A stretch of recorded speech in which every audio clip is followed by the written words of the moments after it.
Hello everyone, मेरा नाम है अजय कुमार द्विवेदी और मैं हूं आपका इंग्लिश टीचर।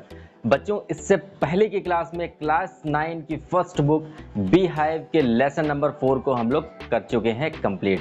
और आइए आज हम लोग रीडिंग करते हैं लेसन नंबर 5 की। और लेसन नंबर 5 का नाम है the snake and the mirror. बच्चों, बहुत ही इंटरेस्टिंग स्टोरी है और इस स्टोरी को राइट किया है वाइकोम मोहम्मद बशीर ने। बच्चों, बेसिकली ये स्टोरी राइट की गई थी मलयालम में, लेकिन वी अब्दुल्ला ने इसे ट्रांसलेट किया है इंग्लिश में। बच्चों, बहुत ही अच्छी इंटरेस्टिंग स्टोरी है और इस स्टोरी में जो स्टोरी बताई गई है वो किसी दूसरे की है। जी हाँ बच्चों, वाइकोम मोहम्मद बशीर ने जो स्टोरी राइट की है, इन्हें सुनाया था एक होम्योपैथी के डॉक्टर ने। जी हाँ बच्चों, ये स्टोरी है होम्योपैथी के एक डॉक्टर की। बच्चों, आपने स्नेक तो देखा ही होगा और आप जानते भी होंगे स्नेक कितने डेंजरस होते हैं, कितने खतरनाक होते हैं। और उनमें से जो कोबरा स्नेक है ना, वो तो बहुत ही डेंजरस होता है और अगर वो किसी को काट ले तो काटने के बाद में उस आदमी का बचना बहुत ही मुश्किल हो जाता है, अगर टाइम रहते उसे हॉस्पिटल में ना पहुंचाया जाए। तो बच्चों, जैसे कि इस स्टोरी का टाइटल है the snake and the mirror, तो इसमें एक स्नेक है और है एक मिरर। बच्चों, ये कहानी है एक होम्योपैथी के डॉक्टर की। आपने सुना भी होगा कि होम्योपैथी के भी डॉक्टर होते हैं, एलोपैथी के भी डॉक्टर होते हैं। तो ये स्टोरी एक होम्योपैथी के डॉक्टर की है जिन्होंने अपनी प्रैक्टिस नई नई ही स्टार्ट की थी। तो बच्चों, ये स्टोरी शुरू होती है तब जब होम्योपैथी के डॉक्टर एक रेंट के रूम में रह रहे थे और अचानक इनके ऊपर एक कोबरा गिर पड़ता है और इनके शोल्डर पे कॉइल कर लेता है। जी हाँ बच्चों, ये जैसे शोल्डर होता है ना, इस शोल्डर पे कंधे पर कॉइल कर कर बैठ जाता है और उस कोबरा का जो हुड होता है, फन होता है, उस फन की दूरी इनके फेस से होती है सिर्फ 3 से 4 इंच। बहुत ही हॉरिबल आप लोग लग रहा होगा ना, आप लोग सोच रहे हो कितनी भयंकर वो सीन होगा जब कोबरा आपके शोल्डर पर बैठा हुआ है। तो जी हाँ बच्चों, यही स्टोरी है। आखिर वो कोबरा जो था, जो इनके शोल्डर पर कॉइल करके बैठ गया था, क्या इस कोबरा ने इनको बाइट किया या नहीं किया, इस बात की जानकारी तो हम लोगों को लगेगी इस स्टोरी को पढ़ने के बाद में। तो आइए स्टार्ट करते हैं। Let's begin the story the snake and the mirror.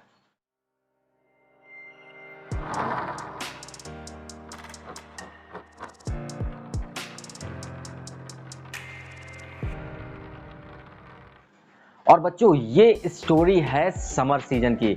जी हाँ बच्चों, आप लोगों ने देखा भी होगा और सुना भी होगा कि जो स्नेक होते हैं समर सीजन में सबसे ज़्यादा निकलते हैं। और जिस दिन ज़्यादा गर्मी होती है, विशेषकर जब बरसात हो रही हो, बरसात के बाद बहुत ज़्यादा गर्मी हो, उस समय ये स्नेक बहुत ज़्यादा बाहर निकलते हैं। तो बच्चों, ये इंसिडेंट भी है समर सीजन का। बहुत गर्मी थी।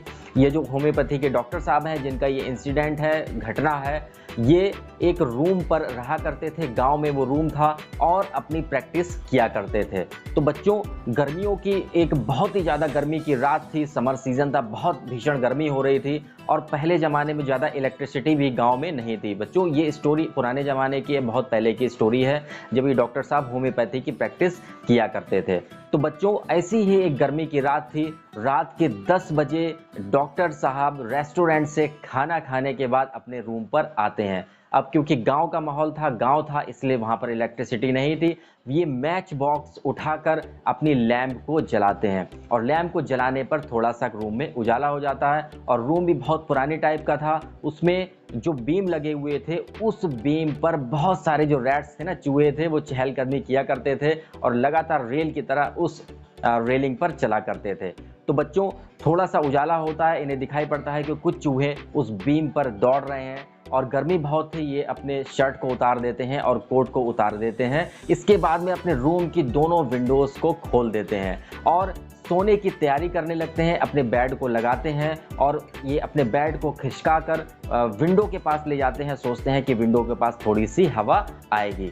तो लेकिन सोने के लिए जैसे ही लेटते हैं, थोड़ी देर लेटे रहते हैं, लेकिन इन्हें नींद गर्मी के कारण नहीं आती है। तो ये वहाँ से उठकर बाहर बरामदा में आकर वॉकिंग करने लगते हैं, टहलने लगते हैं। गर्मी बहुत थी, बाहर भी गर्मी इन्हें बहुत लग रही थी। थोड़ी देर वॉकिंग करने के बाद में ये वापस अपने रूम में आ जाते हैं और चेयर पर आकर बैठ जाते हैं और अपने बॉक्स में जो इनका बॉक्स रखा था जिसमें 60 रुपीज़ भी थे, कुछ धोतीस थी, कुछ कुर्ताज थे, कुछ शर्ट्स थी, उसमें से मटेरिया मेडिका नाम की एक बुक निकालकर उस बुक की रीडिंग करने लगते हैं। और बच्चों इनके रूम में जहाँ पर ये रह रहे थे एक मिरर भी था, शीशा भी था।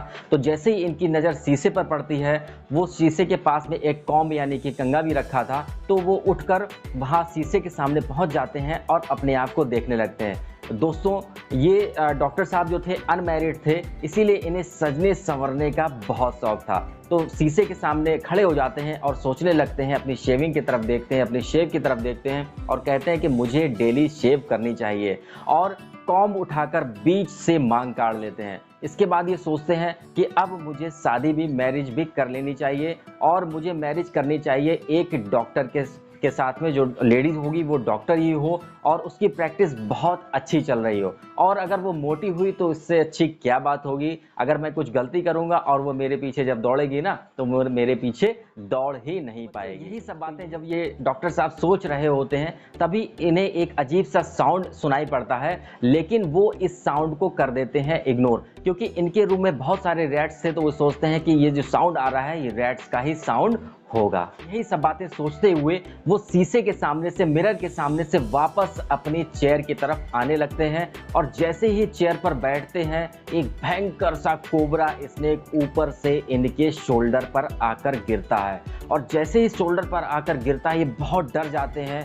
It's a very horrible scene. जैसे ही वो स्नेक गिरता है इनके शोल्डर पर, वो कॉइल कर लेता है इनके शोल्डर पर और एल्बो पर, बीच में इस तरीके से वो जो स्नेक था शोल्डर पर गिरने के बाद में इनके शोल्डर पर कॉइल कर लेता है। अब बच्चों ये इतना डर जाते हैं कि इनके समझ में ही नहीं आता है कि अब मुझे क्या करना चाहिए, व्हाट शुड आई डू। और डर के मारे ये बन जाते हैं एकदम पत्थर की तरह, बिल्कुल पत्थर की तरह, ना हिलते हैं ना डुलते हैं और चेयर पर बैठ जाते हैं।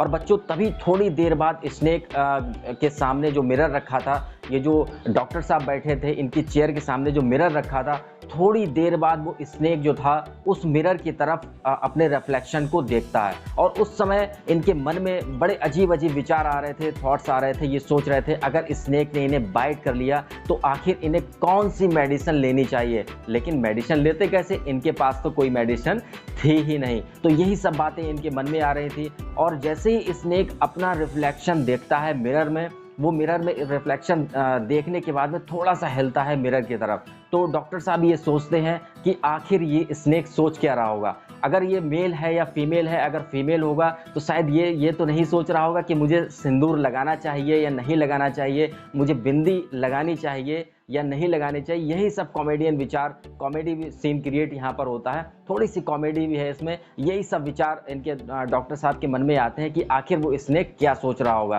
तभी थोड़ी देर बाद वो स्नेक अपना रिफ्लेक्शन मिरर में देख रहा था, शोल्डर से उतरता है, अपना हुड नीचे करता है।